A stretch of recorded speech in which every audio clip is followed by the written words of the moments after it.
What's up, everybody? This is Sunko, the Korean bro. Today is 2023, June 2nd, and let's start, okay? Let's see. Okay.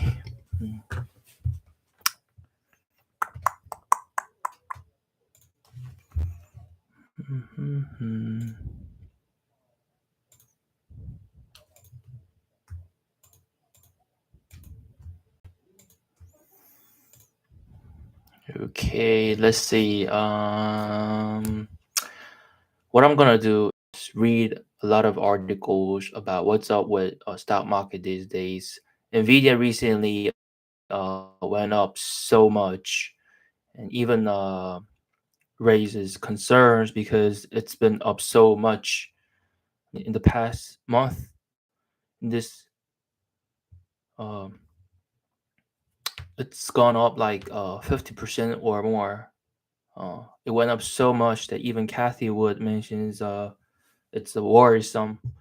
So I'm going to read about that, and also I read some other articles about it. Okay, okay. The future of logistics, how AI is changing the transportation industry. Kathy Wood goes boring hundred stock she just bought. Kellogg plans separation of its cereal business. Is the move right on time for investors? Three things investors will love about Doximity. Hmm.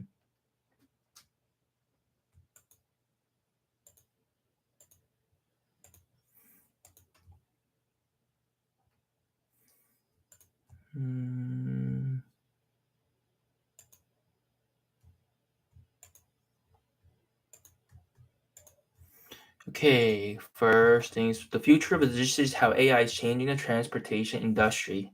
AI will remake the way we get around and the way we use roads. Smart traffic lights can turn from red to green depending on traffic flow. AI can analyze sensor data from vehicles and predict maintenance needs. Hmm. And the transportation industry could look a lot different in a few years. Artificial intelligence is changing almost every industry, and transportation is no exception.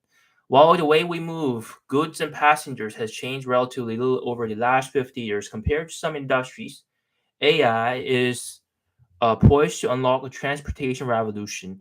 If you're looking for opportunities in artificial intelligence stocks, there are a number of them in this industry. Keep reading to see some of the ways AI is impacting the future of transportation. Autonomous vehicles. The largest impact of artificial intelligence is likely to be autonomous vehicles. While the technology has been slower to develop than many had predicted, it is now being rolled out in the real world, and the implications could be huge. It remakes the way we get around and the way we use roads and transportation systems. Companies like Alphabet, Waymo, Tesla, and Baidu have already deployed autonomous vehicle systems. Waymo, for example, recently doubled the size of its coverage areas in Phoenix, expanded it in San Francisco as well. Tesla has long offered driver assist functionality called autopilot, although full self-driving or level 5 AV technology, which CEO Elon Musk believes is essential to the company's value and competitive advantage, has been elusive.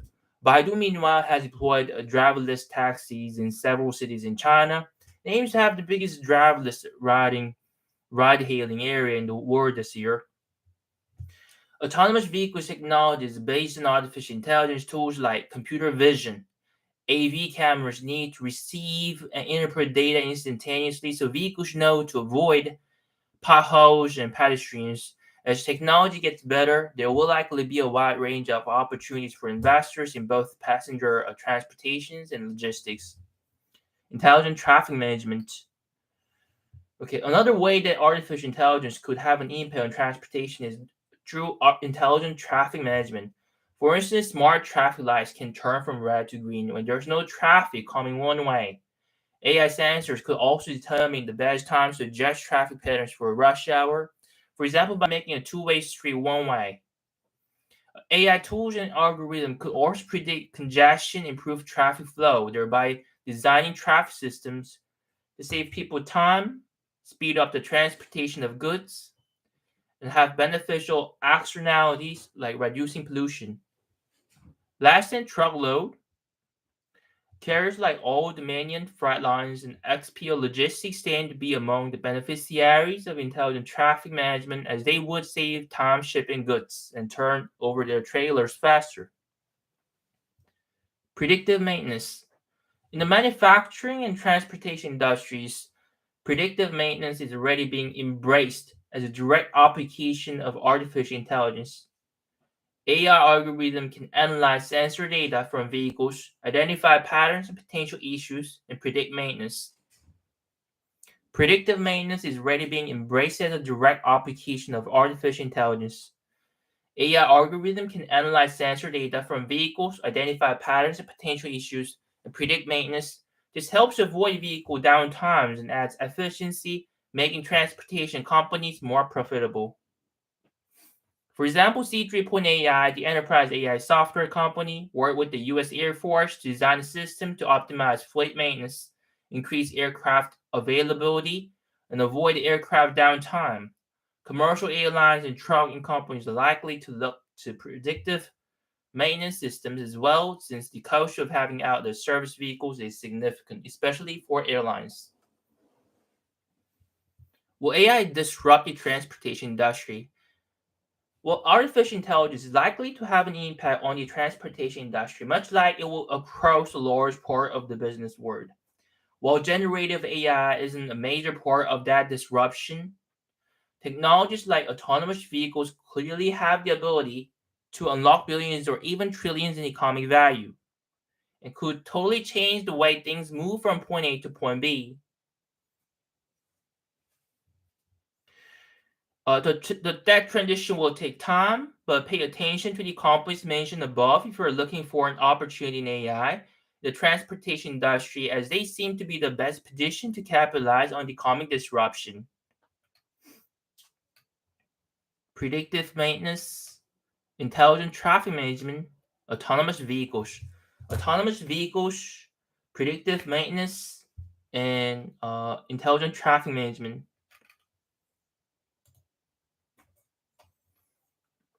And here goes one other article. Okay, Kathy Wood didn't make a lot of moves on Thursday, but she certainly made them count. The CEO, co-founder, and a stock picker for the art investment family of Exchange Trade Fund loaded up on a market darling that sold off despite posting better than expected financial results. The shorts added to a pair of gene targeting offsets.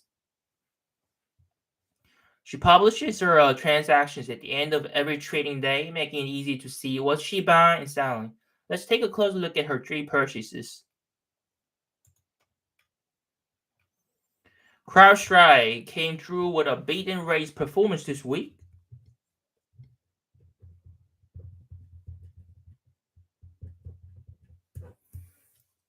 But it wasn't enough. The provider of cloud-based security solutions for enterprise saw its revenue climb 42% to hit $692.6 million in its latest quarter, matching its 42% increase in annual recurring revenue. Analysts were only holding out for a 39% top-line growth spurt. Its adjusted quarterly profit of $0.57 a share also blasted through Wall Street's target of $0.51 a share. CrowdStrike also surprised itself with its first positive quarterly earnings on a reported basis as a public company. CrowdStrike raised its full-year guidance, but roughly by the amount of its first quarter bid.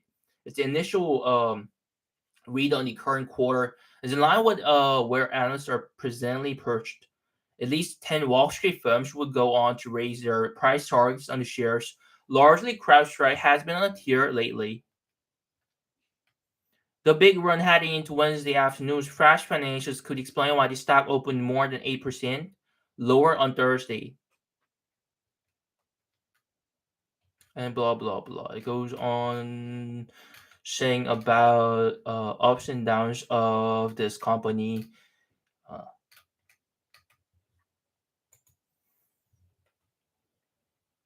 Doximity. Telehealth company.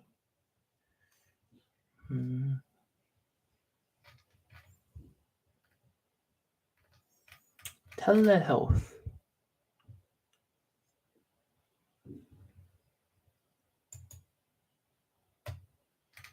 Well, let's see. Doximity. Doximity's networking platform is popular with healthcare professionals. That has made it easy for advertisers to target the healthcare industry. But growth has fallen sharply, a concern given the stock's high valuation. Doximity was viewed as an exciting, fast-growing telehealth company when it went public in 2021. Since then, however, investors have cooled the stock and it went down 42%. But our investors are making a mistake and overlooking a possible jam in the healthcare industry. There's a look at three reasons why Doximity makes for an attractive investment, as well as a potentially important reason to hold off on adding the stock to your portfolio right now. A high net revenue retention rate. Uh, One of the most important numbers for a growth-oriented company is the revenue retention rate, which tells you how much more customers are spending with a business compared to the previous year. It's also a good indicator of a company's ability to retain customers. Doximity's revenue retention rate is an impressive 117%, which is a fantastic sign that customers are spending more than they did a year ago. That's a big reason why the company's top line continues to grow. For the year ending March 31st, Doximity's revenue totaled $490 million,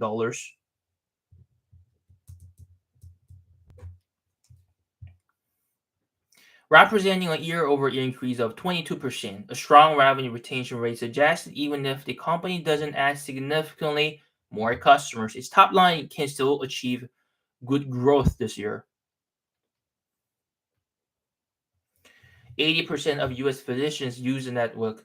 The big allure of Doximity is that its platform is for doctors, effectively being a smaller version of what Microsoft's LinkedIn is for workers as a whole.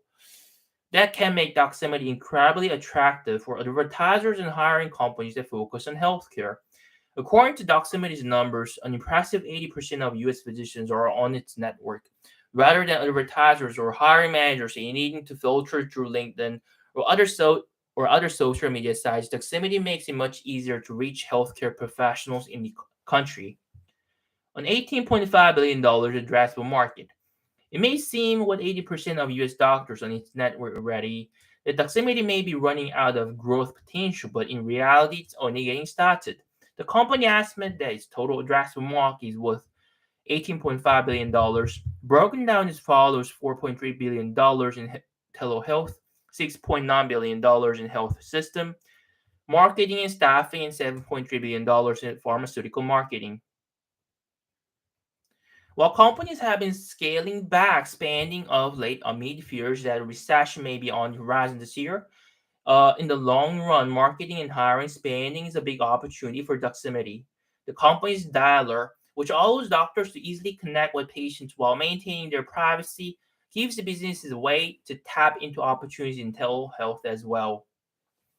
Growth has been slowing drastically. There are many positives around Doximity's business, but there's also an important negative, which is currently weighing down your stock. Doximity sales are rising, but they are doing so at much more modest rates than in the past. It's worth noting that even after the company went public, its growth rate began to nosedive, well before concerns of a recession were affecting spending. Some slowdown was inevitable, however, as a growth rate of more than 50% is difficult to sustain. But given that this is a stock that trades around 60 times its earnings, investors are likely expecting more from the business, which may explain why the stock's performance has been underwhelming since going public. And if there are concerns that things may not be getting any better in the near future, it may be difficult to remain bullish on the stock.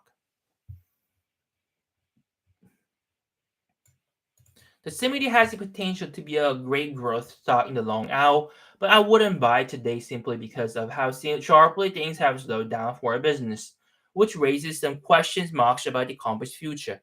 There's a big market for Doximity, and it does have many doctors in its platform, but it may not have enough of a competitive advantage to prove that it provides more value to advertisers in LinkedIn or even Meta platforms, which provides a way for marketing campaigns on Facebook to target specific user groups.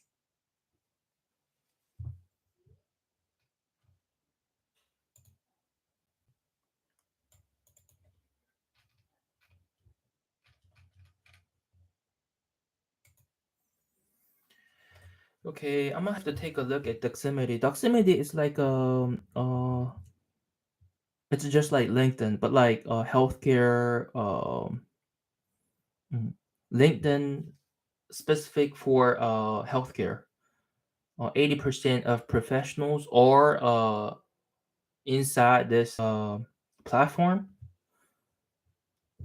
And some would think that its potential is limited because already 80% are listed, but then it has a huge market, and its addressable market size of addressable market is expected to be like $18.5 billion or something.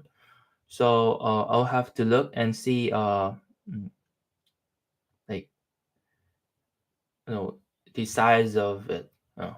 Anyway, I'm gonna go to the next one.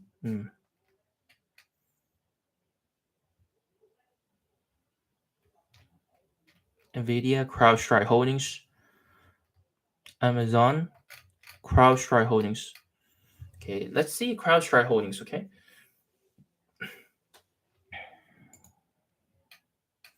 the world is still coming to grips with how AI will revolutionize the company.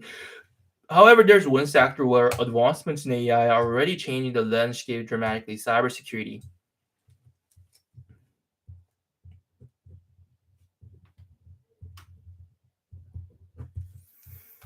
Okay. AI has taken a leading role in the never-ending cat and mouse game between reputable organizations and hackers. And CrowdStrike Holdings is one company that is leading that innovation. The company offers cloud-based security models, rely on crowdsourced data and AI to identify threats and thwart attacks before systems are compromised. That's never been more important as the cost of cybercrime continues to skyrocket. A recent federal report noted that U.S. banks potentially processed over $1 billion worth of ransomware payments in 2021 alone. As a young company, CrowdStrike remains early in its growth cycle. Over the last 12 months, it has generated $2.2 billion in revenue. It's projected to grow revenue at an average annualized rate of about 32% over the next 2 years. For investors looking for a niche AI play, CrowdStrike Holdings is a name to consider. Okay, other groups that are listed inside this article are Nvidia and Amazon, but I'm gonna have to skip these because they are the ones that I repeatedly talked about in the past couple of months. The reason I talked about CrowdStrike Holdings just now is because I've been looking at this company for a while, and I really feel that I have to mm, invest some of money into it. So unfortunately, I didn't put any money into CrowdStrike Holdings yet, but I'm going to. Okay, we'll go over to the next one.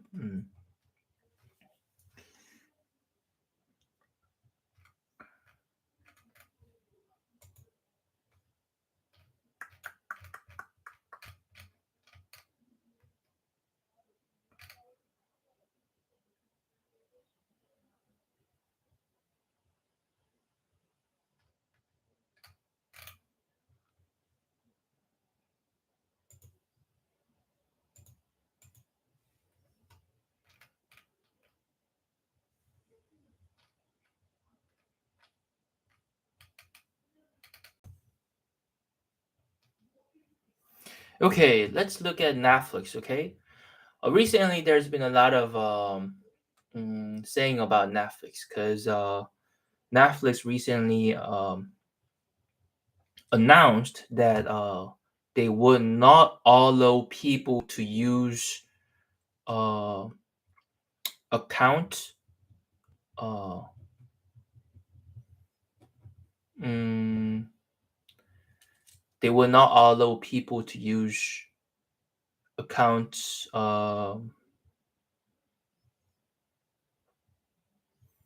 They will not allow people to share account exactly to be exact. And with that policy or with that their business plan, I think that uh, a lot of users will uh, will stop using the service they provide. Uh, but at the same time, they still have potential because Netflix is like the most, the biggest company that you know produces interesting videos and like movies and stuff like that. They've made I mean it's Netflix, right? So anyway, let's start reading this article and see what he says about Netflix, okay? The first thing that billionaire fund managers were eagerly scooping up shares during the first quarter is streaming service kingpin Netflix. Five prominent billionaires were buying, including, okay, a lot of billionaires buying, a lot of fund managers buying. It's some kind of a proof, right? Okay, anyway. In the same order listed above, these billionaires acquired approximately 1.39 million shares, 711,700 shares. Okay. The buzz surrounding Netflix likely has to do with the company's innovation. Even though competition has picked up considerably in the streaming space, Netflix remains the only streaming provider that's generating a recurring profit. More importantly, so they are the ones that make profit. But there are a lot of competition in this market, in the streaming video market, but they're the only one. This is the only one, okay? More importantly, the company is wiped up about its audience and made strategy moves designed to boost total subscribers, grow revenue, improve its operating cash flow. This includes clamping down on password sharing, as well as introducing a less costly ad-supported tier. According to the company, almost 5 million people have signed up for its ad-supported platform in the 6 months since it launched.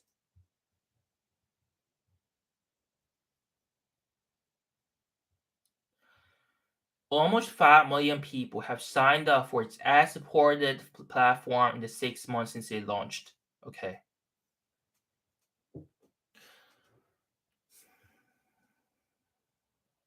Strategy moves. Furthermore, we're seeing discernible improvements in cash flow from Netflix following years of ongoing cash outflows tied to its international expansion. The company recorded close to $2.2 billion in free cash flow during the first quarter, the strong showing which comes on the heels of its ad-supported tier launch and phenomenal pricing power.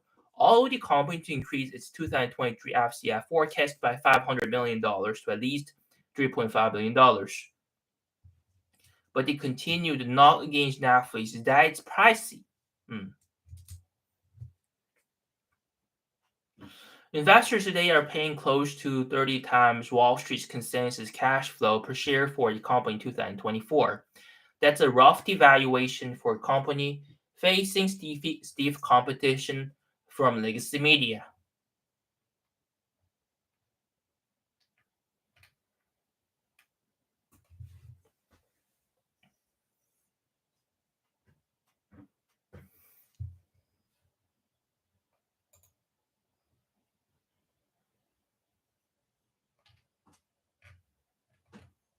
Ah, okay. There's one that I love, Shopify.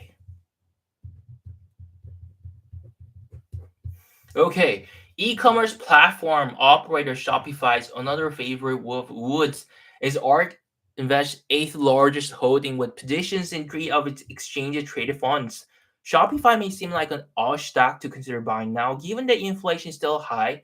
The U.S. economy may be headed for a recession, but the larger trend toward more online shopping is likely to continue gaining momentum in the coming years. And Shopify appears ready. The company sales rose 25% in the first quarter to $1.5 billion, and the amount spent through Shopify's platform, called gross merchandise volume, jumped 15% to $49.6 billion. That growth is impressive enough on its own, but it's even more impressive given that it came at a time when some retailers are experiencing slowdowns. Shopify could be a long-term winner from here for investors for two reasons. First, it has firmly established itself as a key platform for merchants. It continues to gain more ground with larger merchants, Larger merchants now account for 34% of its monthly recurring revenue, up from a 30% year ago quarter. The second is that e-commerce is just getting started. According to forecasts from Insider Intelligence, the global e-commerce market will grow from a market size of about $5 trillion last year to $7 trillion by 2025. When you consider that only 15% of all US retail sales occurs online right now, it's clear that Shopify could continue to grow as e-commerce expands.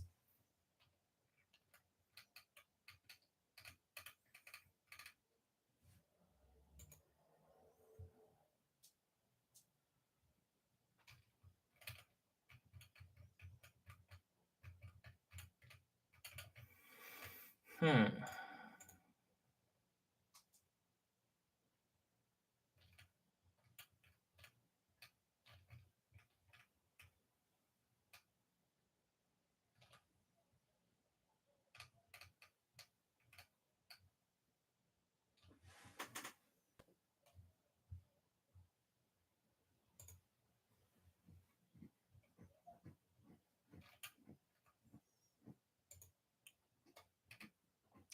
So what's up with Nvidia? Let's read more about it, okay? Hmm. What's so special about Nvidia uh that makes people keep buying it, keep paying attention to it? Okay, I know that this company makes GPU, graphic processing unit, which is used for uh gaming industry. So way before, they were making some products specific for gaming, right? But then they expanded their area, and at the end,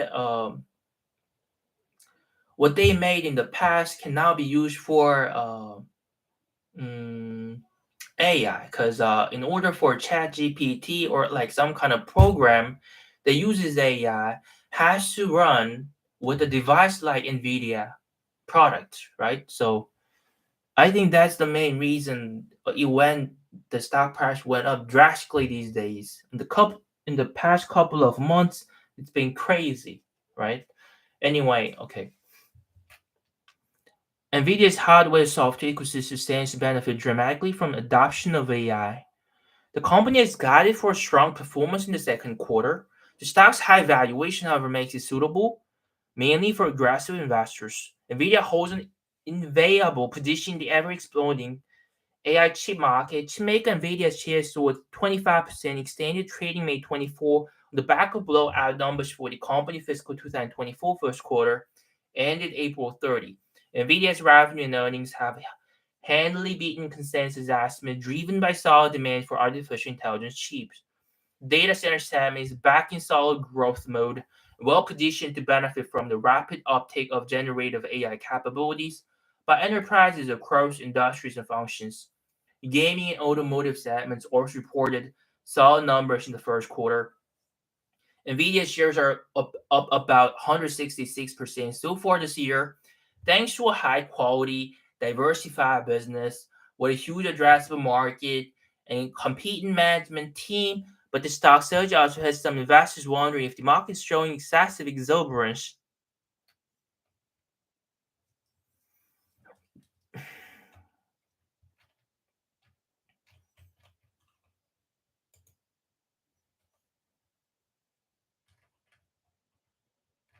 Overvalued, okay.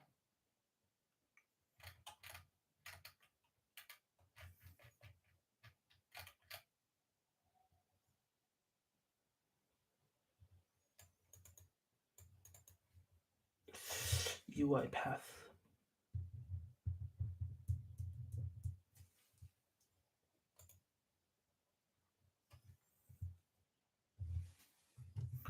Twillo. Okay, let's look at this one. Twillo.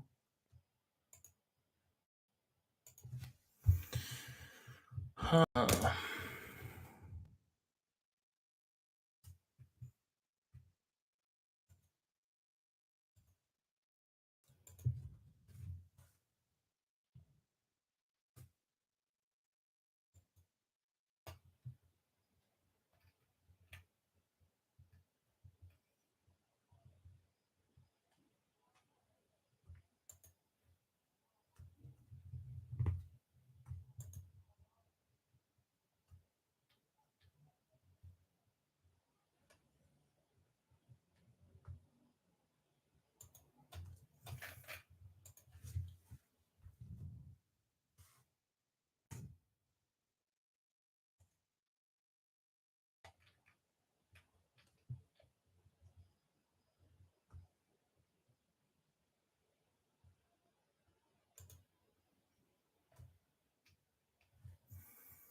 Okay, let's see. Twilio, 1 AH stack to buy handler fist before it soars 86 according to Wall Street. And its name is Twilio. TWILIO.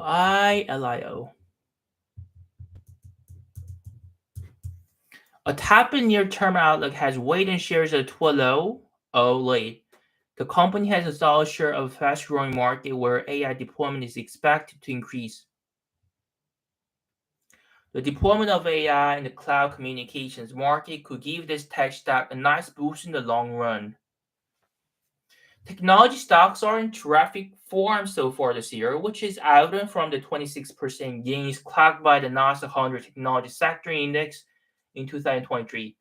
Cloud communication specialist Twilio is one of the beneficiaries of this rally.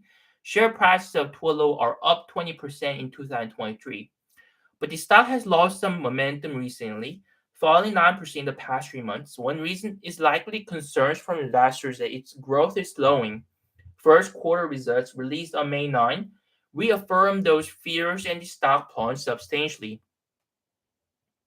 But a closer look at Twilio's businesses suggests now could be a good time to buy this cloud stock, especially considering that it could win big from artificial intelligence.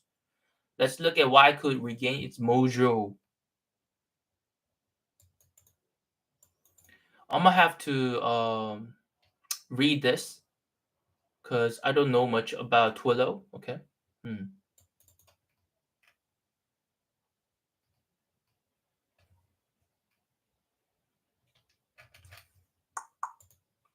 Twilio.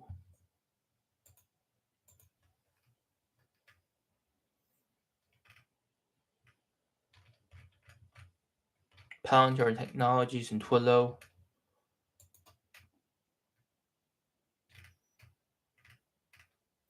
Kathy would only bought one stock on Tuesday, and it was Twilio. This in-app communication specialist was one of two positions she added to a date later. Wood clearly thinks this is a buying opportunity, but it's not exactly a course of consensus after Twilio posted disappointing financial results last week. The stock has plummeted 14% in 6 trading days since its rough quarterly report. At least two analysts have downgraded stock since Twilio's weak guidance, and a few more Wall Street pros have slashed their price targets on stock. Revenue rose 15% in last week's report. The dagger was its outlook midway through the second quarter. Twilio is eyeing just a 4% to 5% top line gain for the period.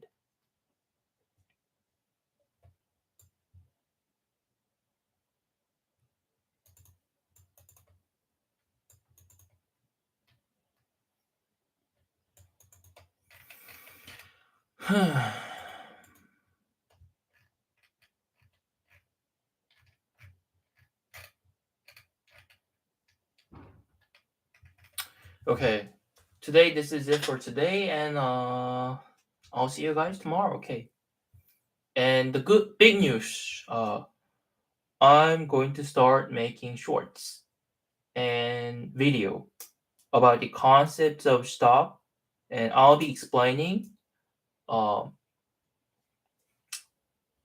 with a friendlier tone, and I'm going to try my best to explain everything, like regarding reading annual report, and like what I see when I analyze a company, and like what I see when I read income statement, balance sheet, and financial status, and like what I see when I look at the chart, stuff like that. I'll be talking about it like over and over as the time goes on.